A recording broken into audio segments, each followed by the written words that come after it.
So, limits of knowledge, the last section on the epistemology spec. Harris has asked for this yesterday. I haven't prepped anything, I haven't had time to print off any pictures, so you just got me and you got my Descartes book, and I'm just going to waffle on for a bit, and you may or may not find that useful. So what we're doing with this last section on the limits of knowledge is we're looking at what scepticism is, we're looking at how Descartes uses it, and we're looking to various responses to the challenge of scepticism. And typically it is one that students struggle a little bit with, not in terms of the content, just in terms of how it all fits together. So if we just start off with what philosophical scepticism actually is, as opposed to normal incredulity. Philosophical scepticism is a tool. It's something that we're actually going to make ourselves do, as opposed to something that just happens naturally to us. So if you think about me deciding that I'm going to doubt whether there's an external world out there, that's not something that I generally do. That's not something that I would ordinarily do in my everyday life. But if I want to find certainty, I want to find knowledge, it may be that I'm going to make myself do that. I might not have any particular grounds for it, it's just something I'm going to do. Normal incredulity, we used to call it ordinary or everyday doubt, and it's something where there's usually grounds for that particular doubt. So I might doubt that the bus is going to turn up on time. My grounds for that doubt might be that it's not showing on my bus app. Now, that's not something I've deliberately done, that's just happened to me, and like I say, it is grounded. Were you to remove the grounds for doubt and say, actually, the bus app isn't working, then the doubt might disappear also. So if you can remove the grounds for doubt in normal incredulity, you can normally also remove the doubt. Whereas philosophical scepticism is much harder to shift, but equally it's a process in order to find knowledge. And when we apply that globally, we apply it to everything we possibly can, as opposed to, say, one particular area, which is local scepticism. You might be a sceptic about religion, but not about ethics. You might be a sceptic about other minds, but not about religion. So that's what we mean by local as opposed to global scepticism. So you need to know the three waves of doubt as presented by Descartes, which appears in his first meditation. Now, the best thing to do is to firstly understand what his project was. So, I mean, I can probably talk about Descartes for too long because he wanted you to do this. The meditations are not meant to be just sat and read. They're meant to be a process by which you meditate alongside with him.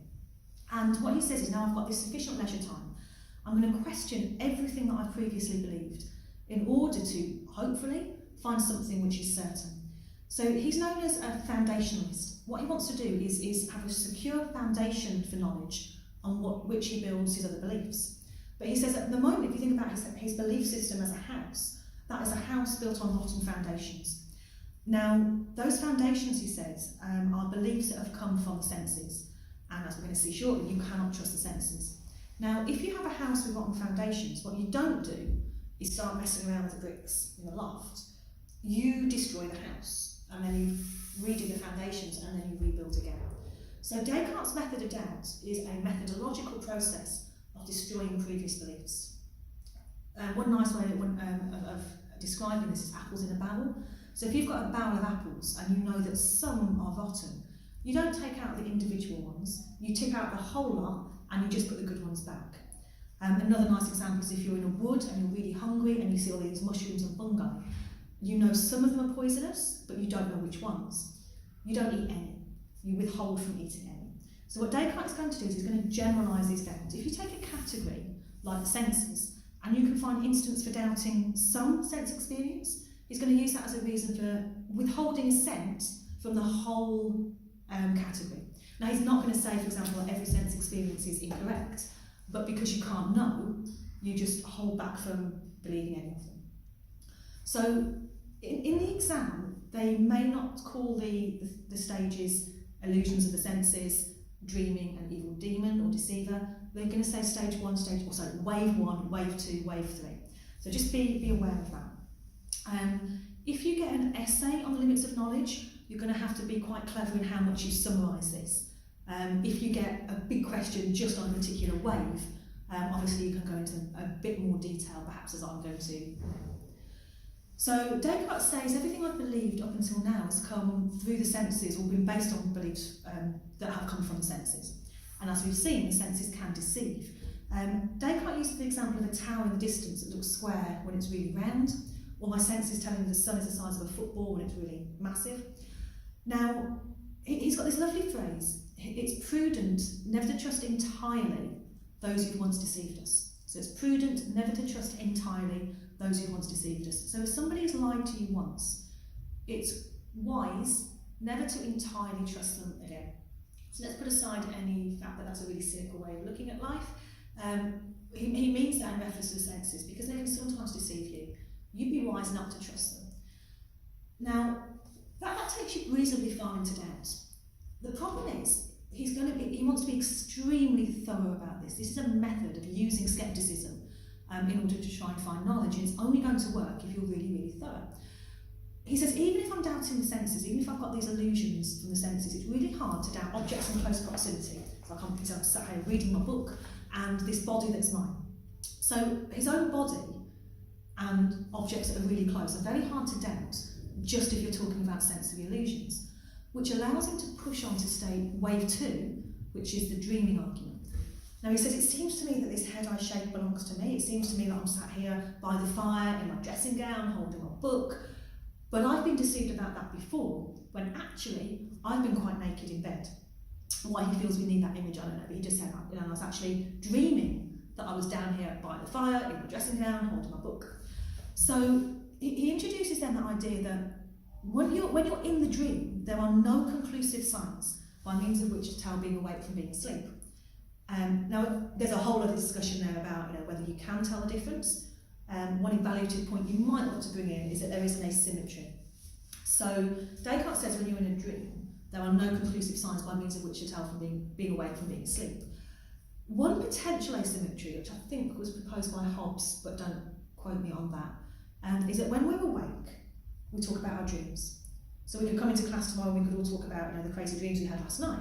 When we're asleep, we don't talk about waking life. So when we're asleep, we don't have any concept of there being an illusionary world and a reality. When we're awake and fully conscious, we have that distinction between what is real and what is not. I haven't got time to go into all the analysis of that now, but you get to the point where Descartes has now pushed out a stage further.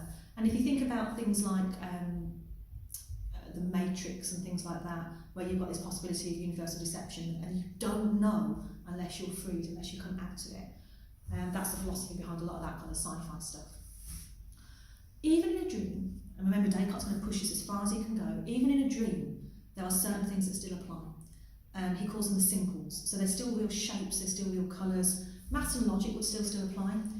So if you're dreaming about, great big hairy monsters, they're still going to have a real shape, a real colour, 2 of them, and 2 of them will still make 4 of them, and so on. So in order to push doubt as far as it can possibly go, he introduces the concept of an evil demon. He actually, first of all, talks about a God who deceives, but he can't deal with that because for him the idea of God includes perfection, and deceit is an imperfection. He can't get his head around why a God would do that. So he very quickly changes that concept to an evil demon. So the idea of an evil demon who just uses all his cunning to deceive me, and he's just loving it, he's just having a good time, and he would just do that for fun. So what you've got here is you've actually got doubt of even maths and logic. So he says, I could be deceived every time I count the sides of a square. And generally, a lot of philosophers wouldn't doubt analytic truths.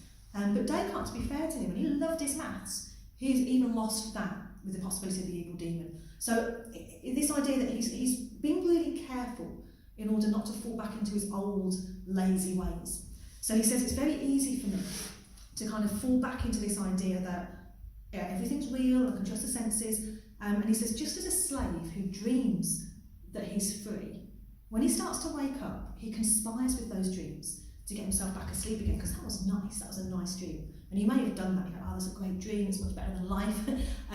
I'm waking up, oh no, please let me get back. And he says he's almost tempted to do that. So this idea of kind of doubt, it's not comfortable. So you kind of, this other, oh my goodness, what if there's, I'm being deceived about everything. There's no sky, there's no earth, there's no heaven, there's no bodies, there's no material world, there's no God who loves me, I can't even be sure how many sides a square's got, it's not pleasant. So what he does is he arms himself by trying to deceive himself about all things. And he says to himself, well, I can deceive myself that there's no material world, fine. I can deceive myself in lots of things. I can deceive myself that there's no God who loves me, etc., etc. But can I also persuade myself that I do not exist? And he says no, because I'm persuaded that I exist by the mere fact that I think at all. I'm doubting, I'm thinking, I am, I exist. This is necessarily true every time I express it or conceive it. Now, again, there's a separate video on intuition and deduction, so I don't want to labour this too much, but the point is that what he thinks he's done here is, in the cogito argument for self, he believes he's found his foundation.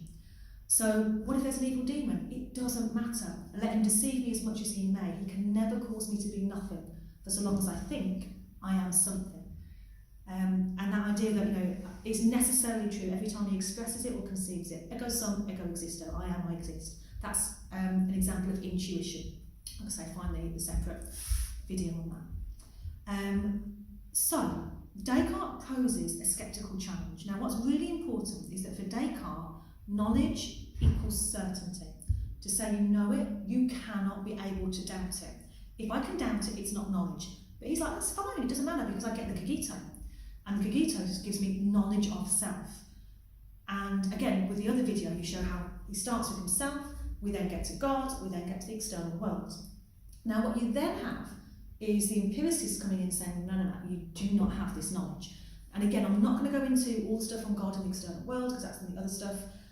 What I am just going to briefly mention is, again, Hume's rejection of Descartes' knowledge of self. Because for Hume, there can be no knowledge of self because there's no idea of self. And there's no idea of self because you don't experience self. So in Hume's theory of ideas, the only genuine ideas are those that come from experience, come from impressions. So he says, try it. Try and experience yourself without any particular perception. What is this I? Because Descartes' all about the I, like I this, I that, I exist.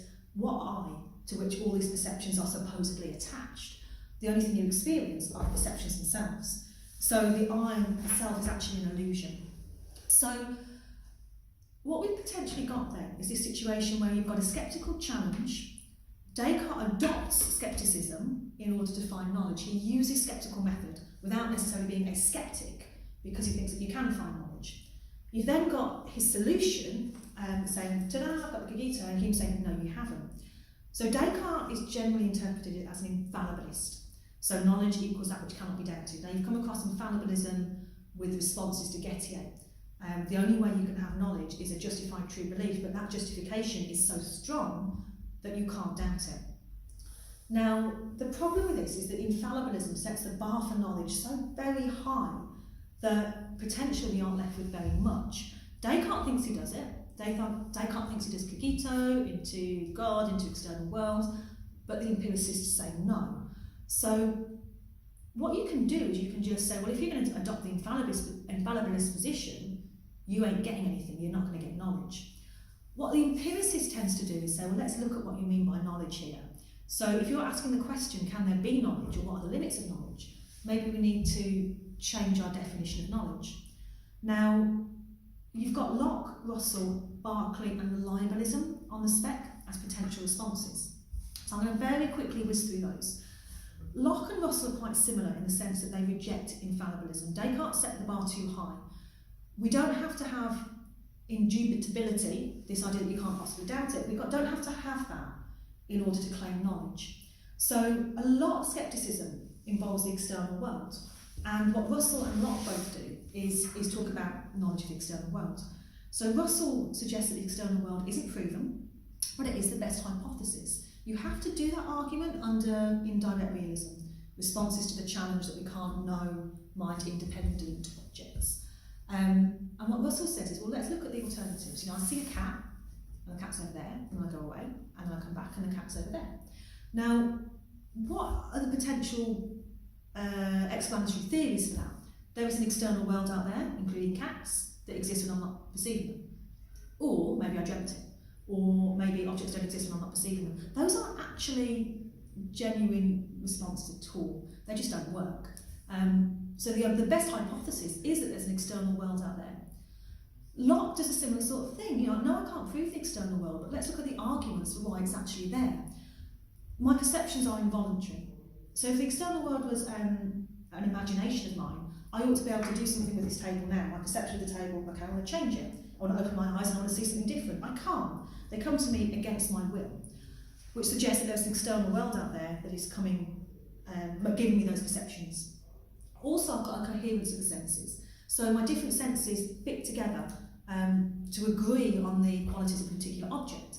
And that again suggests there's an external world out there that is causing my perception. So if you take this table, then my sight and touch correspond. So this object ends when I expect it to end. If I was writing, then the movement of my hand would correspond to the ink on the paper of the board. Very often our smell and taste correspond. So that's a really good way to say, look, we cannot prove the external world, but as an answer to the challenge of scepticism, it's actually, we have got these good arguments for why the external world exists. Berkeley sees the problem as there being a gap between perception and reality. So again, a problem with indirect realism is I've got my perceptions and I've got the mind-independent world. Now what Berkeley does to avoid scepticism is close that gap. Perception is reality. So I don't have a world of perceptions that then somehow represents the world as it really is. What I perceive is reality. So what I perceive are the objects.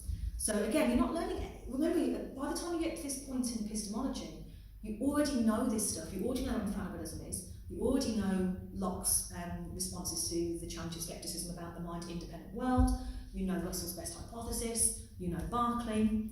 You also know the final response, which is reliabilism. Now, reliabilism we found as a response to Gettier. And what it does is it takes a tripartite and says the tripartite doesn't work. It gets rid of justification in terms of justified true belief and replaces it with reliably formed. So for reliabilism, knowledge is possible. It's possible if you define knowledge as a true belief that is reliably formed. Now what that does is it becomes much more in keeping with our intuitions of what we have knowledge of. If you take Descartes' approach, then much of what we thought to be knowledge isn't knowledge anymore. Whereas if you take a reliabilist approach, it fits into the fact that, well, I know this is a table, I know that it's sunny outside. Animals can have knowledge. And so in that sense, it's changing the definition of knowledge to be much more in keeping with ordinary terminology. Now, what do we mean by a reliable method? A reliable method is one that has formed a high percentage of true beliefs in the past, like my senses. So if I want to know that the table is white, I'm going to use my senses to do that, and they've worked in the past. Is it infallible? No, but we're not asking for infallibility anymore. We're asking for a different definition. If you contrast that, for example, with an unreliable method, such as I dreamt it. So if I was going to say there's a dog in the playground, how do you know? I saw it. True belief, reliably formed, that is knowledge. Now, if there's a dog in the playground and I said I knew that because I dreamt it, last night I dreamt there was going to be a dog in the playground, it may well be a true belief, but that's not been reliably formed, so we wouldn't count that as knowledge. So what you do is you can pick up that reliabilism from when we did the tripartite and stick it in this section. So what have we got here? What are we going to do in terms of essays? Number of things. I think you need to understand what scepticism is and how it's used. You need to know your Descartes. You need to know Descartes' solution. Now, I personally would probably attack that with Hume and then say, well, actually, if we're looking at knowledge, we've got to change the definition of knowledge. Lower the bar somehow with Locke and Russell, maybe go into a reliabilist explanation of what knowledge actually is. But yeah, I think that's probably the best approach for it. But try not to be too intimidated by this particular section. It hasn't come up as an essay yet at the time of me recording this, but look for things like limits of knowledge, is knowledge possible? Please read the question and make sure you're not confusing it with a tripartite essay. And that's my last word of advice on that. I'm sorry this was a bit of a rush job. I'll try and record something a bit more professional at some point, but in terms of just getting through this exam, hopefully it will help. And thank you for listening. Let me know what else you want and any feedback gratefully received. Thank you.